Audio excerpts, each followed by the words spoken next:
క్రీస్తునందు ప్రియమైన దేవుని పిల్లలారా, దేవుని యొక్క రాజ్య సువార్తలో ఎన్నో సంగతులు మనము నేర్చుకోవాలని ఆశపడుతున్నాం.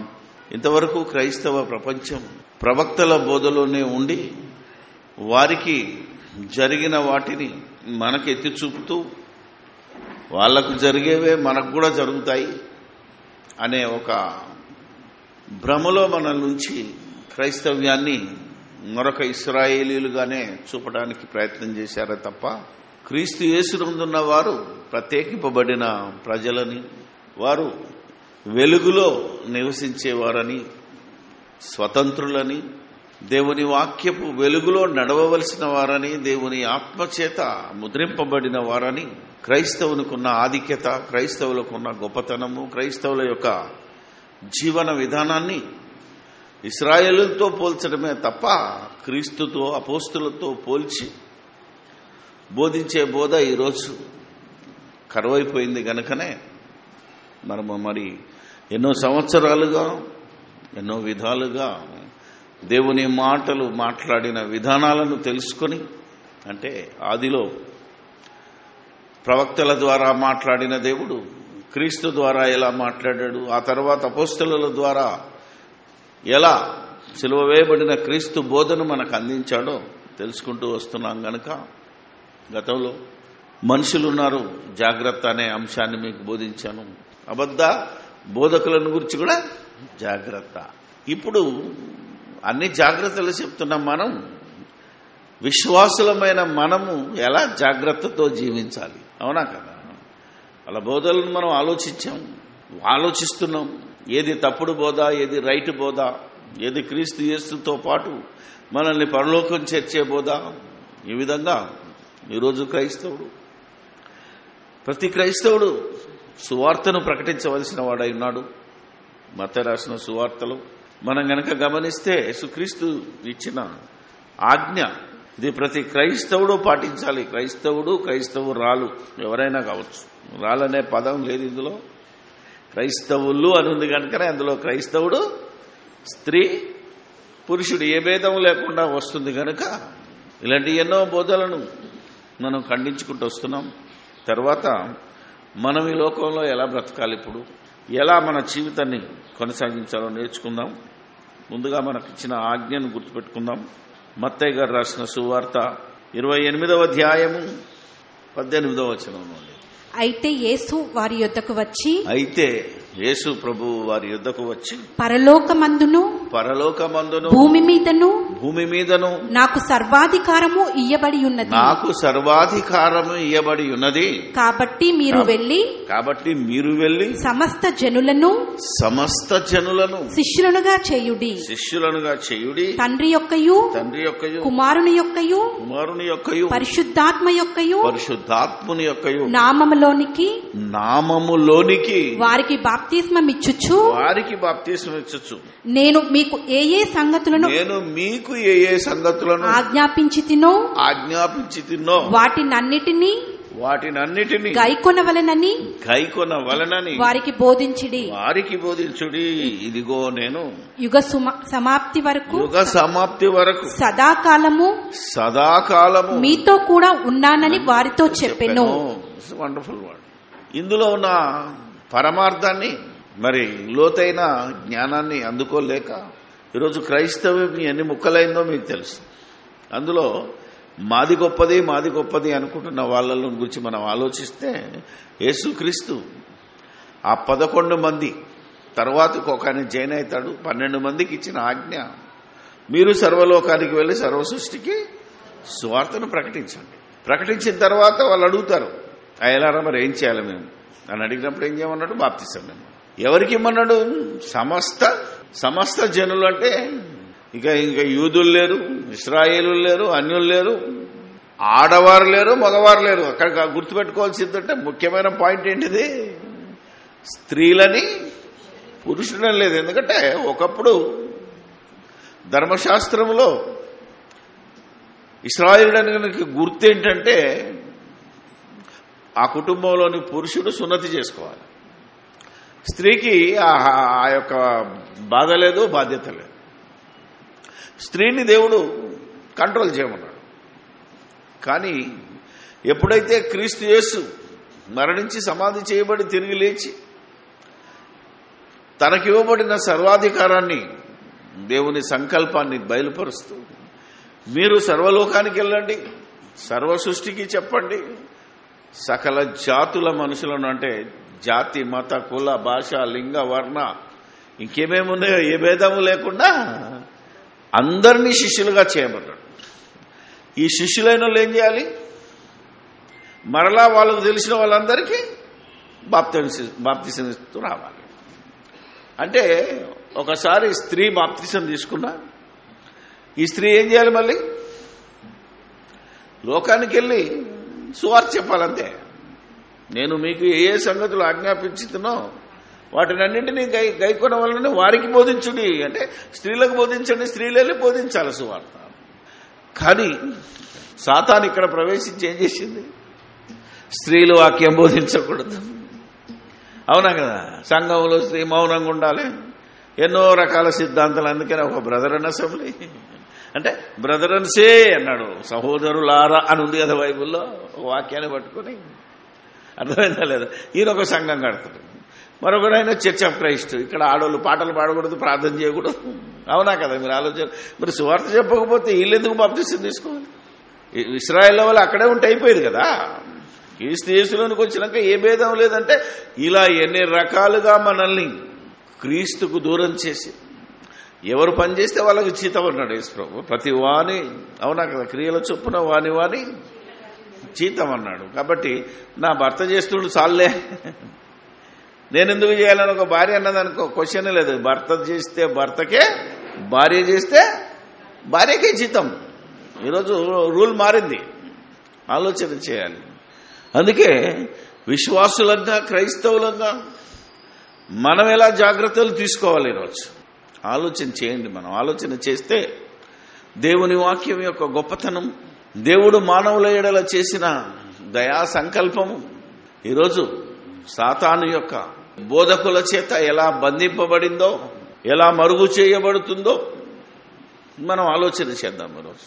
ఎందుకంటే యేసుక్రీస్తు నాకు భూమి మీదను పరలోకమందును సర్వాధికారం ఇవ్వబడి ఉన్నది అంటే, ఈరోజు ఈ సువార్తను మనుషులు అడ్డగిస్తున్నారు అంటే యేసు చెప్పింది అబద్ధమా? రోమిలకు రాసిన పత్రికకు వెళ్తే సువార్తను ప్రకటించువాడి పాదములెంతో సుందరములై ఉన్నామంటే, మీరు ఏ భయం లేకుండా మీరు సువార్త ప్రకటించండి, మీకు ఏ ప్రమాదము రాదు అని కూడా చెప్పాడు. ఒకవేళ అది వచ్చింది అని అంటే ఎవరితోటి వచ్చింది అంటే, ఆ రోజు మీరు ఇశ్రాయేల్లో చూస్తే వారి స్వజాతే, అవునా కదా, బయటోళ్ళతో కాదు. ఇప్పటికి కూడా క్రైస్తవులు బయటోళ్ళను బూజు చూపిస్తున్నారు తప్ప, వాళ్ళతో ప్రమాదం అంటున్నారు తప్ప, అసలు ఇంటి దొంగలతో ప్రమాదం, చాలా ప్రమాదం. ఇది ఆలోచించాలి, ఎలా మనం వీళ్ళతో జాగ్రత్త పడాలి అనేది అర్థం కాని దశలో ఉన్నాం. కనుకనే ఈరోజు ఎందుకు ఈ మాట చెప్తున్నాను అంటే, ఒక ఆయన పోలీస్ ఆఫీసర్ పొద్దున్నే ఫోన్ చేసి అడుగుతున్నాడు, ఒక సంబంధం వచ్చింది, మరి వాళ్ళు క్రిస్టియన్స్ కారు కానీ మంచి గుణవంతులు, బుద్ధిమంతులు, క్రిస్టియన్ పెళ్లికి కూడా ఒప్పుకుంటున్నారు, కానీ ఇంకా వాళ్ళ కుటుంబం క్రైస్తవ్యం కాదు, మరి చెయ్యొచ్చా అని అన్నాడు. అంతేనా కదా? ఇప్పుడు ఏం చెప్పాలి మనం? ఆలోచన చేయాలి కదా. నువ్వున్నావు ఇక్కడ మనందరం ఉన్నావు, మనందరం అదే మాట మాట్లాడతాం అనుకోండి. కానీ నువ్వు బయటికి వెళ్ళి పాస్టర్ని అడుగు, వేరే సంఘాల్లో మా అంత గొప్పోళ్ళు లేరు అన్నారు, రెవరెండులను, బిషప్లు అన్నోళ్ళని అడుగు. అందుకే కదా ఆలోచన చేసేది అదే. ఆ విధమైన లోతైన జ్ఞానము లేక ఏ రీతిగా ఈరోజు ప్రజలు, విశ్వాసులు అనేవాళ్ళు విశ్వాసంలో నుంచి తొలగిపోయే దశ. అందుకే క్రైస్తవులముగా, విశ్వాసులముగా మన బ్రతుకు కాలంలో ఈ దేశంలో బ్రతుకుతున్నాం గనక ఏ విధంగా ఉండాలో ఒకసారి మీకు సిలువ వేయబడిన క్రీస్తు బోధలోని పరమార్థాన్ని ఈరోజు తీసుకుంటున్నాం.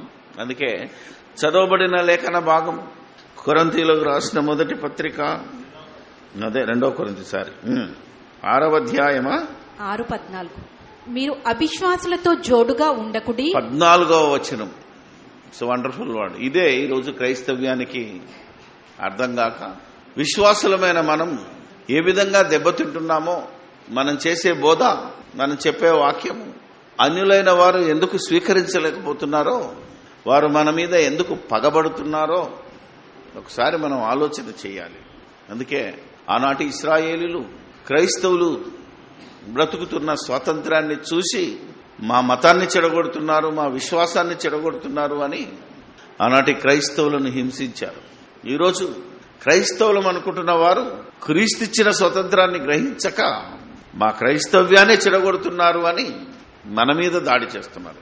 క్రీస్తు యేసును అర్థం చేసుకోలేక వాక్యాన్ని, సత్యవాక్యాన్ని సరిగా విభజించి ఉపదేశించలేక మనలో వారు మనకు అలాగే అన్యులకు ఎలా శత్రువులుగా మారిపోతూ క్రీస్తు త్యాగాన్ని ఎలా వ్యర్థం చేస్తున్నామో మనం ఈరోజు ఆలోచించాలి. మీరు అవిశ్వాసులతో జోడుగా ఉండకుడి. నీతికి దుర్నీతితో ఏమి సాంగత్యము? వెలుగునకు చీకటితో ఏమి పొత్తు? క్రీస్తునకు బెలియాలుతో ఏమి సంబంధము? అవిశ్వాసితో విశ్వాసికి పాలెక్కడి. ఏమా బాగున్నాయి కదా, చదువుతుంటే బాగున్నాయి నాకు. మనోళ్ళంతా వల్లె వేసే ప్రతి మాట ఇది, ఎక్కడ పోయినా ఇదే మాట. ఇప్పుడు విశ్వాసెవడో అవిశ్వాసెవడో అర్థం చేసుకోవాలంటే కొరింథీయులకు రాసిన మొదటి పత్రిక, ఈ లోకంలో బ్రతుకుతున్న మనం దేవుని రాజ్యంలో ఎలా బ్రతకాలి, లోక రాజ్యంలో ఎలా బ్రతకాలి రెండు చెప్తున్నాడు. ఇప్పుడు మీకు చదివించిన వాక్యము దేవుని రాజ్యంలో బ్రతికే విధానం. అంటే క్రీస్తు స్వరక్తమిచ్చి సంపాదించిన సంఘములో మనం చేసే సహవాసం ఇది. ఎవరితో మనకు పొత్తు? ఇప్పుడు లోకంతో చెప్తున్నాడు. చూడండి, కొరింథీయులకు రాసిన మొదటి పత్రిక 5వ అధ్యాయం 9వ వచనం. జారులతో సాంగత్యము చేయవద్దని నా పత్రికలో మీకు వ్రాసి ఉంటుంది. అయితే ఈ లోకపు జారులతోనైనను లోబులతోనైనను దోచుకొని వారితోనైనను విగ్రహారాధకులతోనైనను ఏ మాత్రమును సాంగత్యము చెయ్యవద్దని కాదు. ఇప్పుడు చెప్పండి, నేను రాసింది ఎవరి కోసం అనుకుంటున్నారు? జారులతో సాంగత్యం చేయవద్దన్నాను, కానీ ఈ లోకములో ఉన్నవారు కాదు, సంఘంలో ఉన్న జారుడితో జాగ్రత్త అన్నాడు. అంతే, అర్థమైందా లేదా? అక్కడ రాసింది నేను సంఘంలో ఉన్న వాళ్ళకి, క్రీస్తు సంఘాన్ని చెరిపే వారికి రాశాను. అందుకే క్లారిటీ ఇస్తున్నాడు. మళ్ళీ ఏమన్నా తెలుసా?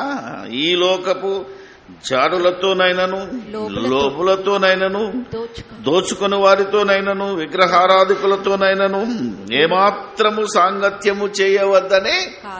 ఎందుకు? మనం బతికేదే వాళ్ళ మధ్యలో కదా. నువ్వు పనిచేసేదైనా, నువ్వు యొక్క సువార్త ప్రకటించేదైనా, అవునా కదా? నీ జీవనోపాధితో పనిచేసేంత వాళ్ళ మధ్యలోనే. ఈ విషయంలో రాడికల్ గా థింక్ చేస్తుంటాను ఇప్పటికి కూడా. ఈ లోకంలో ఉన్న వారు వేరు, క్రీస్తు సంఘంలో ఉన్న ఈ లోబులు జారులు, ఈ పనికి మాలను మనం ఎలా ఏర్పారేయాలి? అది దేవుని పేరు మీద దోచుకుంటున్నవాడు, విగ్రహారాధన మీరు చేయొద్దని వీడే విగ్రహారాధన చేస్తున్నవాడు. ఎలా చేస్తున్నాడో మనం చూపిద్దాం ఇప్పుడు. కానీ ఆలోచన చేయమంటున్నాడు, చెయ్యవద్దని కాదు. కానీ అలాగైతే మీరు లోకంలో నుండి వెళ్లిపోవలసి వచ్చును కదా. దయచేసి అలాగైతే ఈ లోకంలో బతకడానికే లేదు. ఎక్కడికి పోతాను? ఎక్కడికి పోయినా ఇల్లుంటారు, అవునా కదా? స్వార్థపరులు, లోపులు, వీళ్ళందరూ. ఈవెన్ నువ్వు హిమాలయాలకు వెళ్ళినా అక్కడ కూడా దొరుకుతారు నీకు దొంగలు. ఎక్కడ బతుకుతావు? బైబిల్ ఎంత స్వతంత్రం ఇచ్చిందో ఆ స్వతంత్రాన్ని మరి దుర్వినియోగం కూడా చేసుకునే వాళ్ళు ఉన్నారు. ఇప్పుడు మనం ఆలోచన చేయండి. ఏమంటున్నాడు? జోరులతోనూ జారులతోనూ ఎవరితోనూ చేయొద్దని కాదు, ఎందుకంటే మనం ఈ లోకంలో నుంచి వెళ్ళిపోవచ్చు కదా. ఇప్పుడైతే సహోదరుడు అనబడిన వాడెవడైనను, మళ్ళా క్లారిటీ ఇచ్చాడు, సహోదరుడైన వాడెవడైనను జారుడు గాని లోబి అంటే పిసినారి, డబ్బు ఖర్చు పెట్టకుడు, విగ్రహారాధకుడు గాని అనగానే సహోదరుడు విగ్రహారాధన ఎలా చేస్తాడండి? క్రైస్తవుడు అయినాక కూడా, అవునా కదా? సహోదరుడు అంటే బాప్తిసం తీసుకున్నాడు, వాడు విగ్రహారాధకుడు ఏంటి? ఇప్పుడు చెప్పండి చూద్దాం. రోమాలు కూడా అంటాడు, నువ్వు విగ్రహాన్ని ఆశ్రయించుకున్నవే, నువ్వు గుళ్ళో విగ్రహాలను దొంగిలించే జాతి నీది. సహోదరుడైన జారుడు అంటే వ్యభిచారి, ఓకే వదిలేద్దాం. ఇంకోటి ఏమన్నాడు? లోబి అన్నాడు, వెంటనే విగ్రహారాధికుడు అన్నాడు. ఆలోచన చేయాలి. ఆ తర్వాత తిట్టుబోతు గాని మొన్న ఒక వీడియో వచ్చింది, ఏదో చర్చిలో కొట్లాడుకుంటున్నారు, ఎర్రటి కాస్కి వేసుకొని వైట్ డ్రెస్ వేసుకొని డయాస్ మీదనే తిట్టుకుంటున్నారు, కొట్టుకుంటున్నారు. ఆలోచించండి, ఈ లెవెల్, వీళ్ళు ఎంత ప్రమాదమో చెప్తున్నాడు. ఆలోచన చేయండి మీరా. త్రాగుబోతు గాని బోల్డ్ మంది ఉన్నారు, అవునా కదా? రెవరెండులే తాగేటోళ్ళు ఉన్నారు. ఆలోచన చేశాను, నా జీవన యానంలో బోల్డ్ మందిని చూశాను.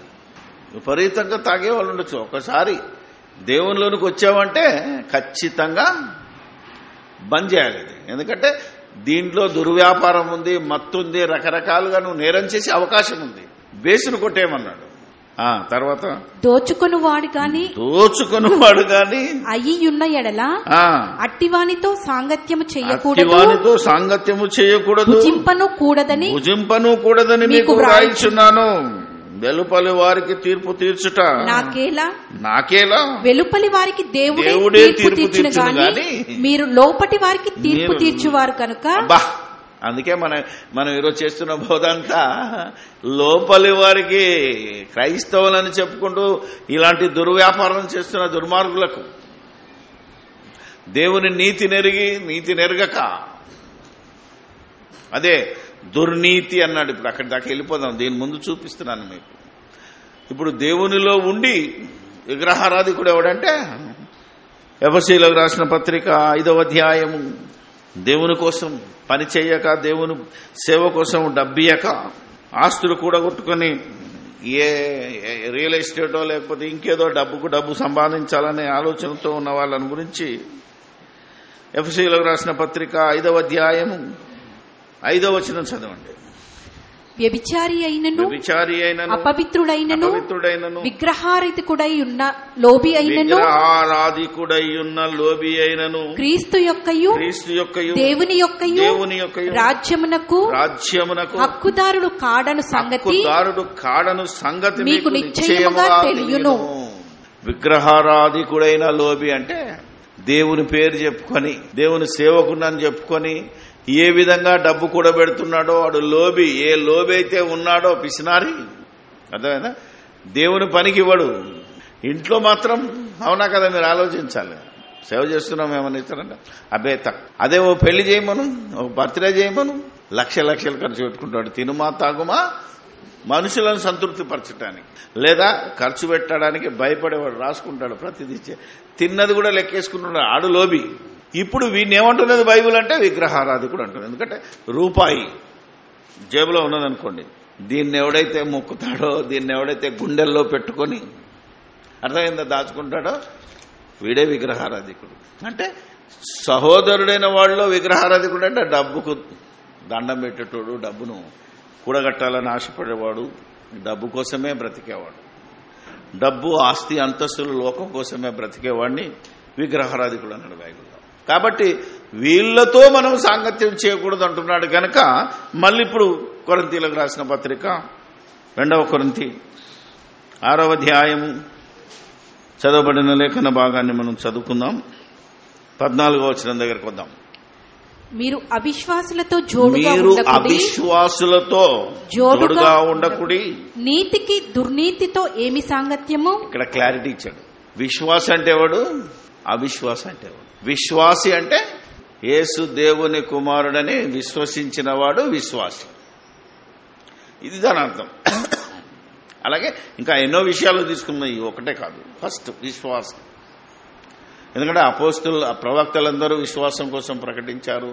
ఇప్పుడు యేసుక్రీస్తు మరణించిన తర్వాత విశ్వాసమునకు కర్త, దాన్ని కొనసాగించువాడైనా యేసు వైపు చూడమన్నారు గనక ఇప్పుడు యేసుక్రీస్తును విశ్వసించినవాడు, అదే యోహాను కూడా రాశాడు, యేసు దేవుని కుమారుడని విశ్వసించిన వాడికే నిత్య జీవం.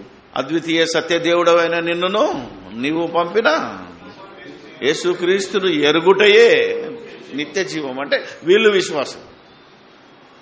ఇది కాక వేరే విధంగా నమ్మితే ఇప్పుడు చెప్పండి. అంటే యేసు దేవుని కుమారుడని కాక యేసే దేవుడని నమ్మావనుకో, వాడిని ఏమనొచ్చు ఇక్కడ? అవిశ్వాసి. అంతే. అంటే విశ్వాసముల నుంచి తొలగిపోయిన వాడు అవిశ్వాసి అంటారు. అది బేసిక్ పాయింట్. ఇప్పుడు ఇక్కడికి వద్దాం. ఇక సెకండ్ పాయింట్లో ఉంటుంది. సెకండ్ ఏంటిదంటే, ఇది కూడా సెకండ్ బెస్ట్ పాయింట్లో అసలు క్లారిటీ ఇచ్చాడు. ఏంటంటే, నీతికి దుర్నీతితో ఏమి సాంగత్యమో. This is first thing. గతంలో మీకు చెప్పాను, దేవుని నీతి ఏంటి, అవునా, మానవుల నీతి ఏంటి. ఈరోజు క్రైస్తవుల నీతి ఏ విధంగా ఉన్నది అని కనుక మనం మాట్లాడితే, దేవుని నీతి, అబ్రహాము దేవుని నమ్మెను, అది అతనికి. ఇది మీరు గుర్తుపెట్టుకోవాలి ఎప్పుడైనా. అంటే నువ్వు దేవుని దృష్టిలో నీతిమంతుడిగా, ఫస్ట్ పాయింట్. అబ్రహాము ఏ రీతిగా నమ్మాడో, ఎలాంటి క్వశ్చన్ వేయకుండా, ఎలాంటి డౌట్ లేకుండా, అవునా కదా, దేవుడు ఉన్నాడని నమ్మాలంతే, క్వశ్చనే లేదు. ఇంకా నేను చూసి నమ్ముతా, అవునా కదా, మీరు ఆలోచించాలి. ఆయన ఉన్నాడని రుజువు చేసుకొని నమ్ముతా, ఆయన చెప్పిన మాట జరిగితేనే నమ్ముతా అంటాడు. చూసారా, వీడు విశ్వాసి కాదు, అవిశ్వాసుల్లోకి వెళ్ళిపోయిన దుర్నీతి. ఈరోజు క్రైస్తవ ప్రపంచంలో దుర్నీతి. అబ్రహాము మాకు పితరుడని చెప్పుకున్న పాడుతున్న పాటలు కానీ, విశ్వాసమును బట్టి, మనందరి విశ్వాసమును బట్టి విశ్వాసులందరికీ అబ్రహాము తండ్రి అని దేవుడు చెప్తే, ఆయనకున్న విశ్వాసాన్ని చూడకుండా దుర్నీతి ఏంటిది? అబ్రహాము నిరీక్షణకు ఆధారము లేనప్పుడు నిరీక్షణ కలిగి నమ్మాడు, అది నీతి. దుర్నీతి ఏంటిది? నేను బాగైతే నమ్ముతా, కొడుకు పుడితే నమ్ముతా, ఉద్యోగం వస్తే నమ్ముతా, ట్రాన్స్ఫర్ అయితే నమ్ముతా, ఏదో ఒకటి కలిగితేనే నమ్ముతానడం దుర్నీతి. ఇప్పుడు దుర్నీతి కలిగిన వాడెవడు? అంతేనే కదా, దుర్నీతి కలిగిన వాడు అవిశ్వాసి. వీడు విశ్వాసిని అని అనుకుంటున్నాడే తప్ప వీడు అవిశ్వాసి. ఇలాంటి వారితో మనం సాంగత్యం చేయకూడదు. ఇది భయంకరమైనది అంటున్నాడు బైబిల్లో. విశ్వాసులైన మనం ఫస్ట్ అండ్ ఫోర్మోస్ట్ మనం జాగ్రత్త పడవలసింది ఏంటంటే, ఇలాంటి వారితో వీళ్ళు మొత్తం చెడగొడతారు. మనం ఆలోచన చేయండి. ఒకసారి అంటున్నాడు, యేసుప్రభు చెప్పాడు, సాధ్యమైతే ఏర్పరచబడిన వారిని సైతము మోసపరచుటకే గొప్ప గొప్ప సూచక్రియలు చేసి అవిశ్వాసులు మనల్ని పక్కకు తీసుకుపోయే అవకాశం ఉందంటాడు. ఎందుకంటే ఏర్పరచబడిన వాళ్ళు ఏం లేకపోయినా, ఏం కలగకపోయినా, కేవలం నాకు పాప క్షమాపణ దొరికితే చాలు, నేను దేవుణ్ణి నమ్ముతాను, యేసుక్రీస్తుని నమ్ముతాను, బాప్తిసం తీసుకుంటాను అని అన్నామనుకోండి, వాడు ఏర్పరచబడిన వాడు. ఇలాంటి వారిని సైతం మోసం చేయడానికి అద్భుతాలు, సూచక్రియలు, మేళ్లు, పలానాయన దగ్గరికి ఇలా జరుగుతుంది, పలానాయన దగ్గరికి ఇలా జరుగుతుంది, అంతే కదా. మన మామూలు విశ్వాసం. ఒకడొచ్చి అంటాడు, ఒక దగ్గర భక్తురాలు ఉందిరా, నీకేం జరుగుతుందో చెప్తుంది, అవునా కదా, నీ వస్తువు ఏం పోయినా చెప్తుంది, అవునా కదా. మీరు ఆలోచించండి. ఇలాంటి ఏమన్నది పోదాంరా అంటది అనుకో, నువ్వేం చేస్తావు? పొరపాటున అక్కడికి వెళ్ళావనుకో, నీ విశ్వాసం దెబ్బతిన్నట్టే. ఆలోచన చేయాలి. ఈ పూజలు, జ్యోతిష్యాలు, అవునా కదా, ఈరోజు జ్యోతిష్యం నమ్ముకున్న వాళ్ళు అధికారంలో ఉన్నారు, అవునా కదా. మీరు ఆలోచించాలి. మొన్న ఒకటి చెప్పాడు, వాట్సాప్లోనో ఫేస్బుక్లో వచ్చింది, ఈ జ్యోతిష్యం ఇచ్చిన అయితే అన్నాడు, అక్కడ ఏది కాశ్మీర్లో 40 మంది సైనికులను చంపబోతున్నారు, ఎవరు టెర్రరిస్టులను ఒక్కడనే చెప్పాడా? అసలు చెప్తే గొడవే లేదుగా, అవునా కదా. ఇలాంటివి జరగనివి కూడా జరుగుతున్నాయి మీకు చెప్తారని మన వాళ్లే మోసం చేసి మనల్ని తీసుకుపోయే పరిస్థితి ఉంది. అనిల గురించి వదిలే, బయట వాళ్ళ గురించి వదిలే, వాళ్ళని మనం అనడానికి లేదు. అందుకని విశ్వాసికి అవిశ్వాసి అంటే ఎవరు ఇప్పుడు చెప్పండి? క్రైస్తవుడని అనుకునే బైబిల్ ప్రకారంగా విశ్వాసము లేనివాడు అవిశ్వాసి. దేవుని వాక్య ప్రకారంగా నమ్మి ఆలోచన చేయాలి. నీతిని, ఆ దేవుని నీతి, అబ్రహాముకున్న నీతి జరిగించాడు, నమ్మమన్నాడు. నమ్మిన తర్వాత ఈ కాలంలో నువ్వు నీతిమంతుడు అని పిలవాలంటే ఏం చేయాలి? నీతిగా బతుకురా నాయన అంటే ఏమంటాడంటే, పాత నిబంధన చెబుతాడు ఒకడు, ఏమన్నా తెలుసా, నీతిమంతుడు ఒక్కళ్ళేడు, అవునా కదా. నీతిమంతుడు ఒక్కళ్ళేడని చెప్తాడు. నీతిమంతుడు ఒక్కడు ఎందుకు లేడురా బాబు, ఓల్డ్ మంది ఉన్నారు. ఇప్పుడు ఈ సువార్త ప్రకారంగా, అపోస్తలుల బోధ ప్రకారంగా ఎంతమంది నీతిమంతులు ఉన్నారో మనం చెక్ చేసుకోవాలి. ఇప్పుడు యోహాను రాసిన మొదటి పత్రిక 3వ అధ్యాయం 7వ వచనం, చిన్న పిల్లలారా ఎవనిని మిమ్మును మోసపరచనీయకుడి. ఏమన్నాడండి? ఎవరిని మిమ్మును మోసపరచనీయకుడి. ఆయన నీతిమంతుడై ఉన్నట్టు, యేసుక్రీస్తు ప్రభువు నీతిమంతుడై ఉన్నట్టు, నీతిని జరిగించు ప్రతి వాడును నీతిమంతుడు. చూసారా? ఇప్పుడు నువ్వెలా నీతిమంతుడు అవుతావు? దేవుని నీతిని జరిగించాలి. అందుకే యేసుక్రీస్తు వచ్చేవన్నాడు తెలుసా? మొదట ఆయన నీతిని, ఆయన రాజ్యాన్ని మనం వెతకమన్నాడు. ఈ నీతిలో, ఆయన రాజ్యంలో వెతకని ప్రతివాడు, దేవుని రాజ్యంలో నేను ఉన్నాను అని నమ్మినవాడు క్రైస్తవుడు, విశ్వాసి. నీ రాజ్యం వచ్చునుగాక అన్నాడు అవిశ్వాసి. ఆలోచన చేయాలి. ఇంకా ఇప్పటికీ ఏమంటున్నాడంటే నీ రాజ్యము అన్నాడు అనుకోండి, ఆడేవుడు అవి ఇలాంటి వాటితో మనకు పొత్తు కుదరదు అన్నాడంటే ఎంతటి భయంకరమో మనం ఆలోచించాలి. మనం ఎంతటి భయంకరమైన పరిస్థితిలో జీవిస్తున్నామో. ఈ అవిశ్వాసులే ఈరోజు విశ్వాసులను గలతీ పత్రికలో చెప్తాడు. గలతీలో రాసిన పత్రిక 4వ అధ్యాయము 28 నుంచి, సహోదరులారా, మనమును ఇస్సాకు వలె వాగ్దానమును బట్టి పుట్టిన కుమారులమై ఉన్నాము. అప్పుడు శరీరమును బట్టి పుట్టినవాడు ఆత్మను బట్టి పుట్టిన వానిని ఎలాగూ హింస పెట్టెనో ఇప్పుడును అలాగే జరుగుతున్నది. ఒకప్పుడు ఎలా ఉందో క్రీస్తు సంఘంలో కూడా అలాగే జరుగుతున్నది. శరీరము, శరీరాశలు, శరీర కోరికల కోసం యేసుక్రీస్తు దగ్గరికి వచ్చి యేసుక్రీస్తు పేరు చెప్పి ఆస్తులు సంపాదించుకొని కళాశాలల పేరు మీదనో సంఘాల పేరు మీదనో కోట్లు గడించేవాడు ఆత్మ సంబంధముగా పుట్టి ఆత్మమూలంగా బ్రతికి ఆత్మమూలంగానే బ్రతకమని చెప్తున్న వాడిని ఏ విధంగా హింసిస్తున్నారో, అంటే శరీర మూలంగా ఈ లోకంలో శరీరాశల కోసమే యేసు ప్రభు నమ్ముకున్నవాడు, అనగా ఈ జీవిత కాలము మట్టుకే క్రీస్తునందు నిరీక్షించిన వాడు అవిశ్వాసి. ఈ లోకంలో ఏది జరగకపోయినా పాప క్షమాపణ దొరికితే చాలు, అది దేవుని కుమారుడనే యేసు వలనే దొరుకుతుంది అని నమ్మినవాడు విశ్వాసి. ఇప్పుడు ఎవరికి పొత్తుండొద్దు, ఎవరితో పొత్తుండొద్దు? ఇప్పుడు విశ్వాసులమైన మనం జాగ్రత్త పడము. విశ్వాసులు అనుకునే వాళ్ళు జాగ్రత్త పడాలి. జాగ్రత్త. అందుకే మరలా రండి, మనం తీసుకోవాల్సిన జాగ్రత్తలన్నిటిని గురించి మనం వరుసగా నేర్చుకుందాం. ఎందుకంటే ముందు మనం బాగుపడాలి. ఎవరినో విమర్శించడం, ఎవరినో జోలికి వెళ్ళడం కాదు. ఈరోజు ఎలాంటి పరిస్థితి ఉంది అంటే, క్రీస్తు ఇచ్చిన స్వాతంత్రం అర్థం చేసుకోలేక క్రైస్తవులమైన మనం ఏ విధంగా అన్యులను క్రీస్తు యేసులోనికి రాకుండా ఎలా ఇబ్బంది పెట్టి వారి ద్వారా మనం వ్యతిరేకతను కొని తెచ్చుకుంటున్నామో తెలియచేయడానికే నేను ఈ సంగతులు మీ ముందుకు తీసుకొస్తున్నాను. ఎందుకంటే కొన్ని వేల సంవత్సరాల నుండి ఈ దేశంలో సుమారు 5,000 సంవత్సరాలు అంటుంది చరిత్ర ప్రకారంగా ఈ వర్ణ వ్యవస్థ, కుల వ్యవస్థ, అంటరానితనం పుట్టి ఈరోజు, ఒకప్పుడు అది మనుధర్మశాస్త్రం, క్రీస్తు యేసులోనికి వచ్చిన తర్వాత క్రీస్తు యేసు ఇచ్చిన స్వతంత్రాన్ని దుర్వినియోగం చేసుకుంటూ క్రైస్తవులు కూడా అన్యులను ఏ విధంగా అంటరాని వారుగా చూస్తున్నారో ఆ విధానంలో నుంచి తీసుకొని మనం బయటకు వచ్చి వారిని క్రీస్తు యేసులోనికి ఈ మన ఏదైతే అంటారో భాష, కమ్యూనిస్ట్ భాష వచ్చేస్తుంది.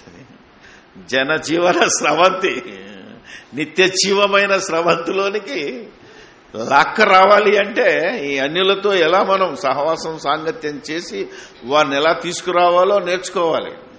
జాగ్రత్త చెప్తున్నాను. ఎందుకంటే ఒక కుటుంబంలో ఒక వ్యక్తి మారాడు అనుకుందాం, ఒకే వ్యక్తి మారాడు, లేదా ఒక స్త్రీ మారింది అనుకో. ఈరోజు మన దేశంలో విశ్వాసికి అవిశ్వాసికి పొత్తెక్కడా అని ఈ బైబిల్ ఇక్కడ చెప్పగానే అర్థం కాక ఇక తల్లిదండ్రులు మారకపోతే తల్లిదండ్రులు వదిలేయి, భర్త మారకపోతే భర్తను వదిలేయి, వచ్చేసి సేవకు వచ్చేసి సంఘంలోనే ఉండు అనే బోధ వచ్చేసింది ఇప్పుడు. అవునా కదా? నేనేమైనా అబద్ధం ఆడితే చెప్పండి. కన్న తల్లిదండ్రులనే అన్యులుగా చూసే పరిస్థితి. ఒకడు విశ్వాసంలోకి వచ్చాడంటే తల్లిదండ్రులకు పోయేది లేదు, వాళ్ళు పెట్టింది తినేది లేదు. అవునా కదా? వాళ్ళ పండగలకు వెళ్ళేది లేదు, ఏ దానికి లేదు. అంటే ఇప్పుడు మన తల్లిదండ్రులు ఎలా తయారయ్యారు? మన మీదకి ఎలా తయారవుతారు? మన చిన్నాన్నో మన బాబాయో ఎలా తయారవుతారో తెలుసా? ఒక ఏమంటారు అది, ఈరోజు క్రైస్తవ్యాన్ని వ్యతిరేకిస్తున్న వాళ్ళు అంటున్నారు చూసారా, మనం చేసే మాటలను బట్టి, బోధన బట్టి మన ప్రవర్తనను బట్టి వారు రోజు రోజుకు ముదిరిపోతున్నారు. వీళ్ళు మనలో అనుకుని మనం సేవ చేస్తున్నారు, వీళ్ళు మనకు దక్కనియరు, మన పరలోకాన్ని మనకు దక్కనియరు, వారు రారు మనల్ని మోని. అందుకనే జాగ్రత్త పడమంటున్నాడు. లోకంలో ఉన్న అన్యులతో మనం సాంగత్యం చేయవద్దని. అన్యునితో సాంగత్యం వేరు, అవిశ్వాసితో సాంగత్యం వేరు. విశ్వాసికి అవిశ్వాసికి దేవుని ఆలయంలో విగ్రహాలతో పొత్తు ఏంటంటే, చర్చిలో ఎవడన్నా వీడు విగ్రహం పెట్టమంటున్నాడా? ఇలా అనేది అదే ఆలోచించుకుంటున్నాను. కానీ నిజంగా చర్చిలో కూడా విగ్రహాలు పెట్టే పరిస్థితి వచ్చింది ఈరోజు. ఏ విగ్రహం? యేసుప్రభుది విగ్రహమే, శిలువ విగ్రహమే, మరియమ్మది విగ్రహమే, కొవ్వొత్తులు విగ్రహమే. అంతే కదా మనం ఆలోచించుకో. శిలువ ముందు ఇటుకోవతి నిజంగా చర్చిలో. కానీ అసలు ఆ చర్చి దేవాలయం కాదు కదా. దేని దేవాలయం? నీ దేహమే దేవాలయం. ఇప్పుడు దీన్ని దేవాలయంగా అర్థం చేసుకున్న వాళ్ళు లేరు. మా చర్చి గొప్పది, అక్కడికి వెళ్తేనే, మందిరంలోకి వెళ్తేనే నీకు బాధ చెప్తుంది అన్నాడు అవిశ్వాసం. ఎందుకంటే ఇప్పుడు మందిరానికి వాల్యూ లేదు. ఓన్లీ ప్రార్థన చేసుకోవాలా, కూడుకోవాలా. ఇక్కడికి వచ్చినది దేవుని రాజ్యం కనుక అందరితో మర్యాదగా ప్రవర్తిస్తే, అందరితో ప్రేమగా ప్రవర్తిస్తే ఇది నిజంగా దేవాలయం. మీరు ఉన్నంతకాలమే. మీరు బయటకు వెళ్ళిపోయారనుకో, ఇది మామూలు బిల్డింగ్, ఖాళీ బిల్డింగ్. మనం ఎప్పుడు ఉంటామో ఎక్కడ ఉంటామో అది దేవుని సన్నిధి. దేవుడు ఎక్కడ ఉంటున్నాడు? ఈ బిల్డింగ్లో ఉంటానన్నాడా? లేదుగా. ఆనాడు పాత ధర్మశాస్త్రంలోకి వెళ్ళినా నిశ్చయంగా ఈ దేవుడు ఈ లోకమందు నివాసము చేయడు అన్నాడు సొలొమోను. మహాకాశములు పట్టజాల మేం కట్టిన దాంట్లో ఏం పడతాడు? ఇది దేవుని నీతి. ఆలోచన చేసి ఈ నీతిని ఇతరులకు ప్రకటింప చేయాలి. ఇప్పుడు మనం చేయవలసిన పని అది.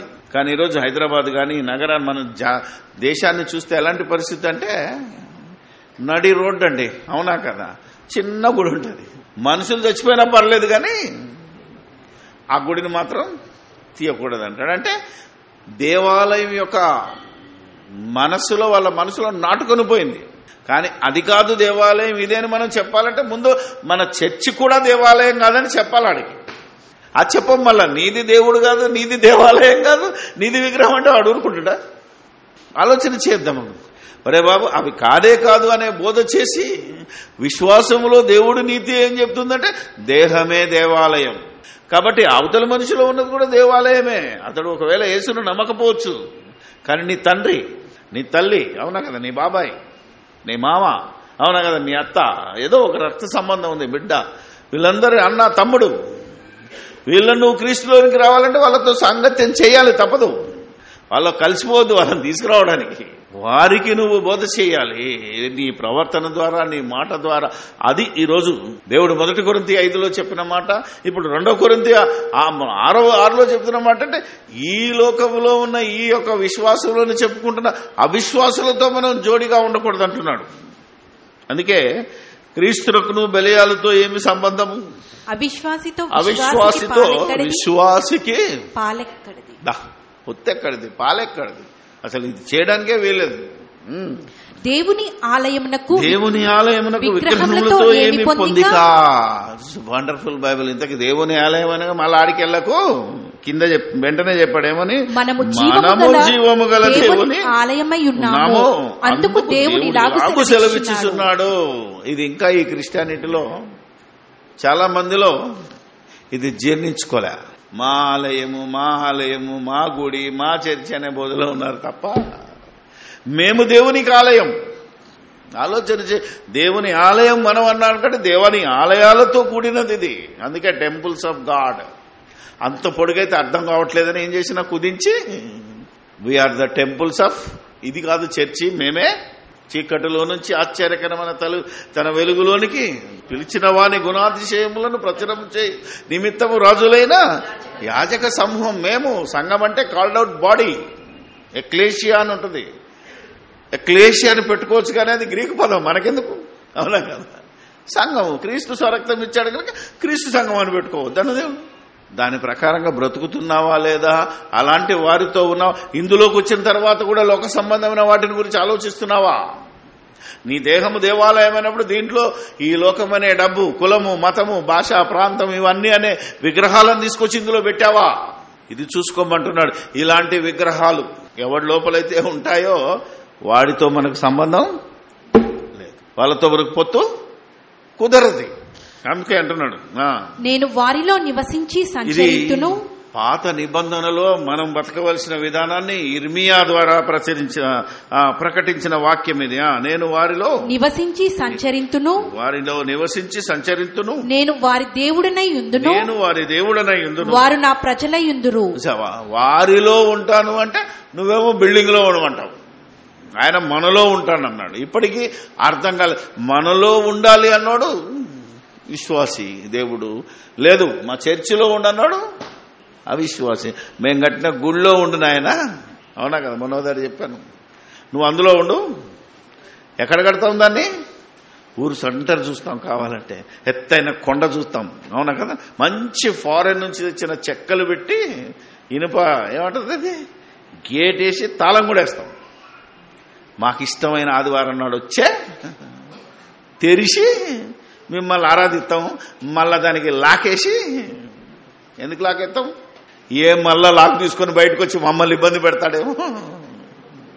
అర్థమైంది కదా. దేవుని పరిస్థితి, దేవుని శక్తి, దేవుని జ్ఞానం అర్థం కాక, అంటే ఆస్తుల కోసం కాపాడుకోవడం వేరే విషయం అనుకోండి, ఆలోచన చేయాలి మనం ఈరోజు.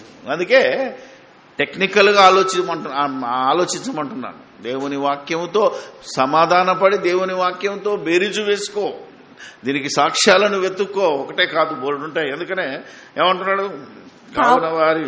కావున మీరు వారి మధ్య నుండి బయలువెడలి ప్రత్యేకముగా ఉండు. ఎవరాళ్ళు? వాళ్ళు దేవుని ప్రజలే. ఒకప్పుడు ఇశ్రాయేలు ఎన్నుకున్న ప్రజల నుంచి బయటికి వెళ్ళాలంటున్నాడు మనల్ని. అపవిత్రమైన దానిని ముట్టకూడని ప్రభు చెప్పుచున్నాడు. మరియు నేను మిమ్మును చేర్చుకొందును, మీకు తండ్రినై యుందును, మీరు నాకు కుమారులను కుమార్తెలునై యుందురని సర్వశక్తి గల ప్రభు చెప్పుచున్నాడు. ఆనాటి ఇశ్రాయేలుతో రాబోయే క్రీస్తు స్వరక్తం ఇచ్చి సంపాదించే సంఘాన్ని గురించి మాట్లాడుతూ నూతన నిబంధన చేస్తానని, ఇదంతా ఇర్మియా గ్రంథంలో ఉంటుందండి. ఇక్కడ ఏదైతే గీత పెట్టి మీరు కనుక బైబిల్ కొత్త నిబంధన చదివేటప్పుడు 18వ వచనం అని చెప్పి దేవుడిలాగూ సెలవిచ్చుచున్నాడని గీత పెట్టి కింద రాశాడు కదా, ఇదంతా ఓల్డ్ టెస్టిమెంట్ లో ఉన్న లేఖనం. ఇది ఉదాహరణ మీకు చూపించాలి అంటే ఇర్మియా గ్రంథం 31వ అధ్యాయం 31వ వచనం నుండి, ఇదిగో నేను ఇశ్రాయేలు వారితోనూ యూదా వారితోనూ క్రొత్త నిబంధన చేయు దినములు వచ్చుచున్నవి, ఇదే యెహోవా వాక్కు. అది ఐగుప్తులో నుండి వారిని రప్పించుటకై నేను వారిని చెయ్యి పట్టుకొనిన దినమున వారి పితరులతో నేను చేసిన నిబంధన వంటిది కాదు. చూసారా, నేను చేసిన నిబంధన వంటిదే కాదు. ఇప్పటికీ క్రైస్తవులు ఏ నిబంధన ప్రచురం చేస్తున్నారు? అదనే పాత నిబంధన. ఏమండి, ఇప్పుడు ఉన్నదనుకోండి పరిస్థితి, నేను చెప్తాను ఒక చిన్న ఉదాహరణ. షడ్రక్ మెషక్ అబేద్నెగో ఆ రోజు అగ్నిగుండంలో వేశాడు. వారికి విశ్వాసం ఉంది, అప్పుడు దేవుడు వారిని కాపాడాడు. ఇదే ఉదాహరణ తీసి ఇప్పుడు మనల్ని కూడా కాపాడుతాడని నువ్వు దుంకురా అని అగ్నిలో అన్నాడు అనుకో, ఎలా ఉంటుంది? ఏమండి, ఇప్పుడు నువ్వు అగ్నిలో దుంకితే అలాగే ఉంటావా? నువ్వు విశ్వాసవే, 100% విశ్వాసవే. నేనంటే పాపిని అనుకో, ఓకే పాపం మనం, ఎందుకంటే మనం పెద్దగా అయినా పాపం ఏదో ఒక ఆలోచన చేస్తున్నాం. ఏమీ తెలియని పసిపిల్లోడు ఉంటాడు కదా, ఒక 2-3 ఏళ్ళ పసిపిల్లోడు, ఆడైతే విశ్వాసే కదా. అనేద్దామని ఇప్పుడు బతుకుతాడా? అరే దేవుడు కాపాడుతాడు కదా, నువ్వు నిబంధన అది చూపిస్తే ఎట్లా?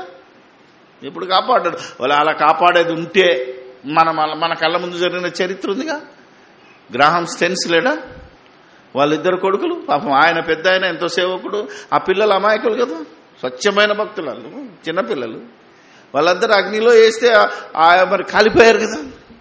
అంటే అలాంటి నిబంధన ఈ నిబంధన కాదు.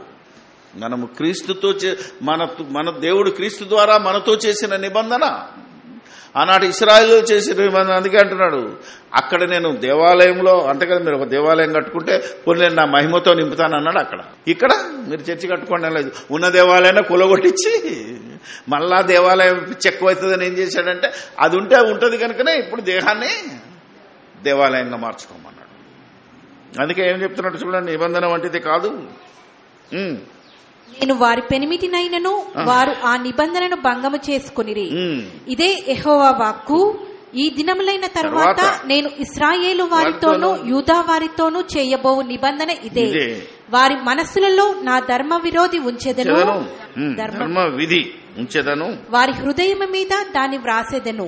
యెహోవా వాక్కు ఇదే, నేను వారికి దేవుడనై యుందును, వారు నాకు జనులగుదురు. ఇలాంటివన్నీ మనం అంటే అక్కడున్న పదాలను న్యూ టెస్టిమెంట్ లో మనకు అర్థమయ్యే భాషలో రాశాం, ఇంకా వివరించి లోతుగా రాశాం. దీన్ని చదువుకున్నాం అనుకో, ఇంకోటి వచ్చాడు ఇప్పుడు 50 సమాజం, అరే ఇశ్రాయేల్తో చేసిన నిబంధన నువ్వెందుకు వచ్చావంటాడు. నిబంధన మార్చేంత వరకే ఇశ్రాయేల్తో.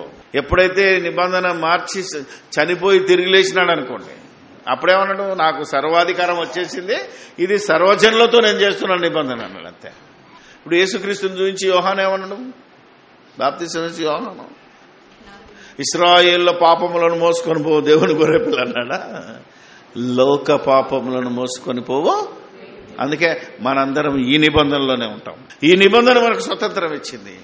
ఈ స్వతంత్రాన్ని దుర్వినియోగం చేసే దుర్మార్గులు ఉన్నారు చూసారా, వాళ్లతో జాగ్రత్త.